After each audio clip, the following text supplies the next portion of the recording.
We actually got some really good economic news this morning that I want to talk about a little bit. We are now at the pandemic low for new unemployment claims. These are reported weekly. Jobless claims, another 293,000 people filed new claims last week. That is the new pandemic era low. And we've subsequently hit lower and lower lows. The US posted a much larger than expected drop in initial unemployment claims last week, bringing the numbers of those newly unemployed back toward their pre-virus pace. The Labor Department released jobless claims this morning. Initial claims ended for the week ended October 9, that's last week. 293,000 was the actual number of new jobless claims. They were expecting 320,000.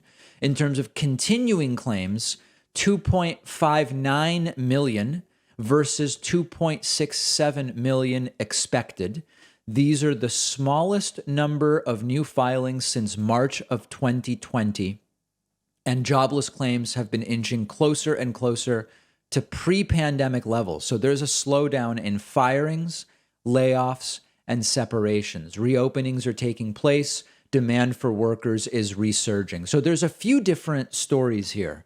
First is there's the narrative from the right about lazy people who now want to stay home and collect enhanced unemployment. The enhanced unemployment is, I believe, is over in all states, although there may be some states that still have funds left and are continuing it. But at the federal level, the enhanced unemployment is done. As predicted, there were relatively few people who were literally saying, I would rather just collect unemployment than work, although any social insurance system is going to have some free riders. We don't really care about free riders as long as the system at the macro level is well calibrated and achieves what it's supposed to achieve. Enhanced unemployment was actually one of the biggest saving graces for millions of people during the pandemic. The fact that there were some free riders, I'm sure, doesn't really change that. But as expected, as it is phasing out, people are getting back to work. New jobless claims are going lower and lower and lower and are almost indistinguishable now from the numbers we were seeing shortly before the pandemic. So we've almost zeroed that out.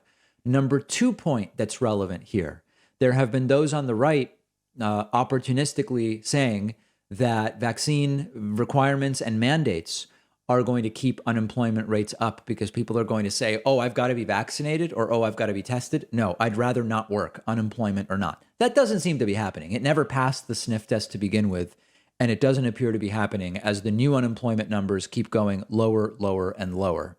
A few other, there's actually a graph here that we can look at. U.S. jobless claims reach fresh pandemic era low. As you can see, there was this major spike in April of 2020 where there were between 6 and 7 million new claims, and those continued to decline, 5 million, 4 million, then into the 3s and 2s. We eventually got under the 1 million mark in the summer, last summer, August of 20, et cetera. And basically with just a little bit of a spike right at the start of 2021, continuing to decline, going lower and lower. Now, it's not all, rainbows and ginger snaps. Yahoo Finance writes, even as the number of those newly unemployed improves, lingering concerns over the coronavirus keep a lid on further progress in the recovery. Many individuals still on the sidelines of the labor force. Demand for workers has outpaced supply. Job openings are at a near record high of more than 10.4 million in August. So there are still many jobs available, Rubila Faruqi, who's the chief U.S. economist for high-frequency economics, wrote, shortages are a severe constraint of the labor market currently. Overall, the labor market remains on a gradual path towards pre-pandemic health. The slowdown in the pace of job gains and still depressed participation rates are reminders that the process will take some time, which is fine. This is, we don't, in an economy as large as the United States, shocks to the system where things happen as quickly as that which happened in March and April of 2020 are rare, and they're not good for the economy. It's those are the types of things that cause further follow-on calamities of different kinds in terms of supply chain, in terms of all the different things that we've been talking about. So it would be expected that as we hopefully gradually continue to see cases decline, deaths decline in the United States, that we would see the labor market recover. But although these are the best numbers of the pandemic so far, there are still limitations to the economy. Now, next week, probably next week, we're going to talk about wages, because one of the big kind of debates that has surfaced in terms of we need workers and we can't get them has been the right saying, well, you can't get them because they're lazy people collecting unemployment at home and they would prefer to do that. The left has said this is an issue of you're not paying enough. If you want to get workers, free market, right?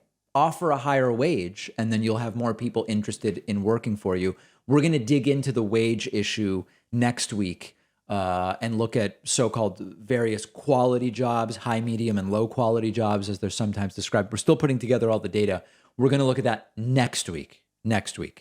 If you have a story to tell about your employment path and the decisions you made based on unemployment insurance that was or was not available, write into info@davidpakman.com. You can also find me on Twitter @dpakman.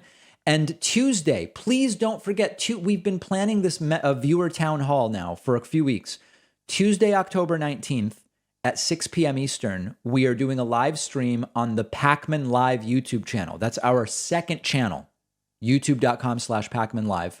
I would love for you to call in, open to everybody. Members will get priority on the phone lines. This will be 6 p.m. Eastern, Tuesday, October 19th. Hope to see you there.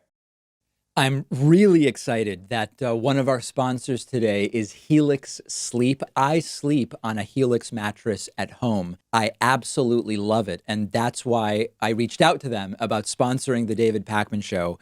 Buying a mattress in the past was always a huge guessing game for me. I didn't know what I actually needed. I didn't know what I would like. But Helix has a sleep quiz on their website. You tell them your body type, your sleeping position, your back pain issues you might have, and their tool matched me with a mattress that is perfect for me. It's cool enough at night.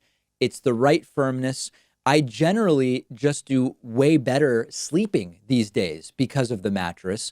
Helix was awarded #1 best overall mattress for the last 2 years by both GQ and Wired Magazine. It is well-deserved, I can tell you firsthand. Every Helix mattress comes with a 10-year warranty. You can try the mattress risk-free for 100 nights, and they will even come pick it up at your house if you don't love it, but I know you will. All of my viewers will get up to $200 off your order, and you'll get 2 super premium pillows for free when you go to the link right underneath this video.